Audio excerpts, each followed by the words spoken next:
For most of us, jumping rope may seem like a simple childhood pastime, but for this woman, it's a way of life. My name is Tori Boggs, and I'm a professional jump roper. For more than 20 years, she's been pushing the boundaries of jump rope and elevating her craft to unthinkable levels. My favorite moment is when I pull out my rope, do something absolutely crazy, and see how people's minds are blown.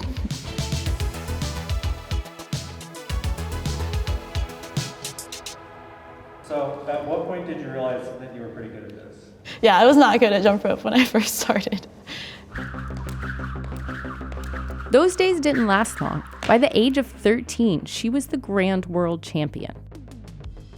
One of her signature events is a power skill called triple unders. A triple under is where you jump up and the rope makes 3 revolutions around your body and then you land. And it's the only event in our sport where you're going as long as you possibly can. So jumpers are either going till they're fatigued or they make a mistake. It's definitely a really brutal event and requires a lot of power and endurance. Doing a single triple under can be extremely hard, but landing hundreds and hundreds of triples in a row? Well, there's only a handful of people on the planet who can do that. I tied the world record, had to wait 2 years to come back to the world tournament, and I tied it again. Had to wait 2 more years to come back, and I broke the world record, but I wasn't happy with my score because I knew I could do better. 2 more years, and then finally was able to solidly break the world record. I got 412 triple unders.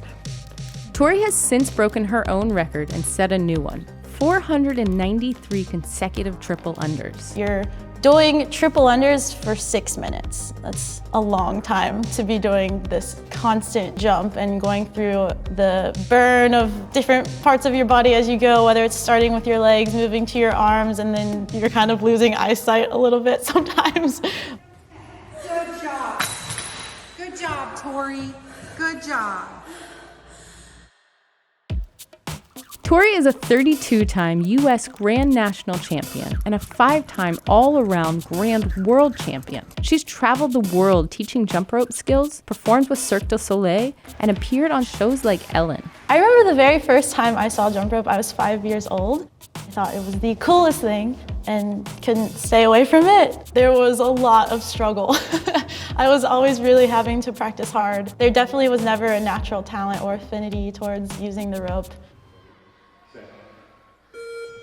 Tori has also broken the world record multiple times in an event called 3-minute speed, where jumpers use a wire metal rope that moves so fast it can be hard to see. I definitely encourage people to know how to control the rope before they move to a wire rope because it moves so quickly, and when you mess up, you feel it. I even still am making mistakes and leaving wire whip marks on my body sometimes.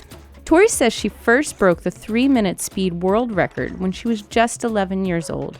Not satisfied, she spent the next 10 years perfecting her technique.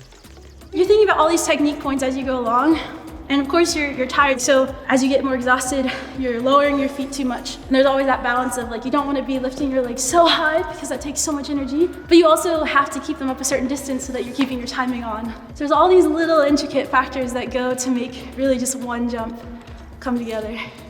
At 20 years old, she broke the record again, this time with 1,010 jumps, averaging a ridiculous 5.61 jumps per second for 3 straight minutes. And I remember finishing the event, I dropped my rope and my mom was on the floor with me, and we both just broke down in tears because how many years in the making it was to get this record. And my brother ran down from the stands because he also knew all of the hours that I've spent in the gym. So this was a really special, for sure, world record.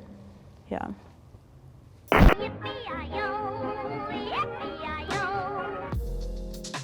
Nobody can agree on where exactly jump rope started, but we know it's been around since at least the 1600s. In modern times, it's gained fame as a playground activity, a fitness craze, and a training tool for boxers. But it's also a global sport with competitors from more than 50 countries. And Tori's been a pioneer, pushing new techniques and inventing new tricks. So I always say that when you learn a new jump rope skill, you can say that you have it after you've done it 5 times. But to really know the skill, it takes a good 30 times. A mick release is where you're letting go of one handle, but the rope is still moving in a forward direction. It looks like it defies laws of gravity, but it's really simple physics that makes this skill work. It kind of blows everyone's minds. Splits are doing a split with the jump rope in your hand. The tricky part of this is that you gotta jump out of it or else it's not a jump rope skill. There's another skill that I'm kind of known for, it's called the bubble. The bubble is where you're jumping up off the air and then the rope is moving horizontal around your body. For kamikaze, you're starting in push-up position and you jump and swing the rope around you and land back in push-up position.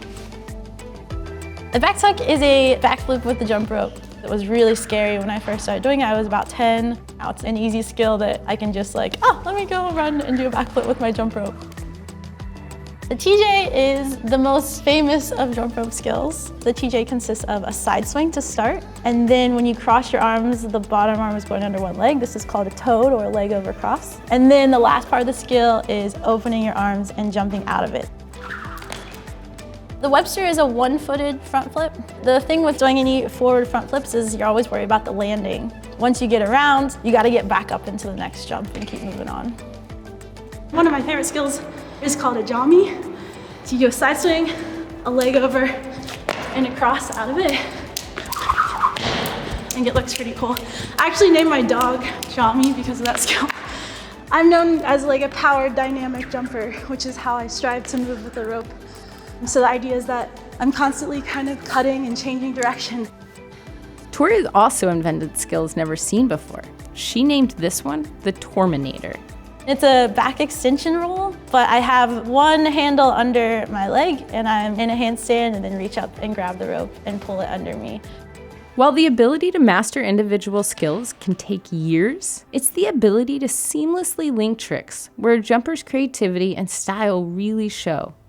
Everyone has their own unique way of doing skills, which is also really special about jump rope, that you have your own style.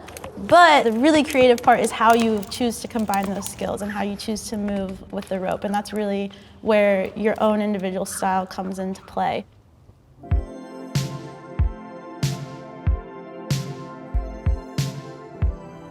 In general, jump rope is a pretty safe sport. Most of my injuries have come from overtraining or because I've tried something new, which has also happened.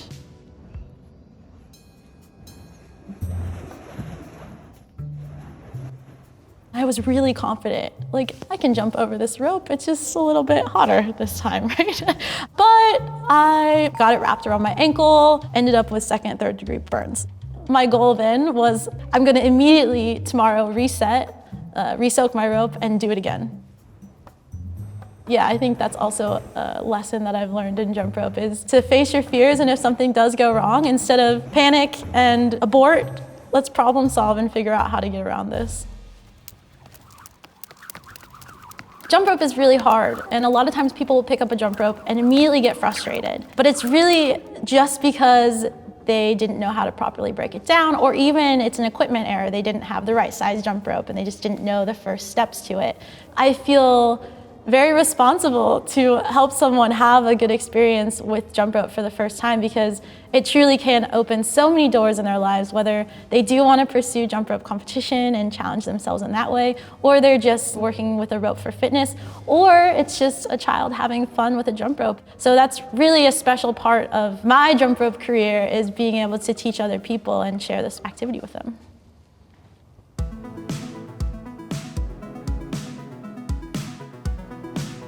Pretty much everything I've learned in life has been through jump rope, or with a jump rope in my hand at least.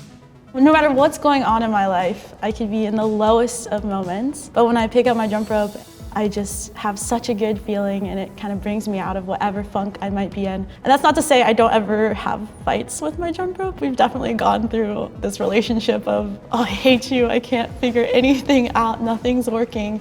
But I think ultimately, I love jump rope because it's fun and it brings me joy, and there's nothing I would rather be doing with my time than jumping over a rope, which sounds so silly because it's just something so inexpensive and simple that can bring so much joy to people.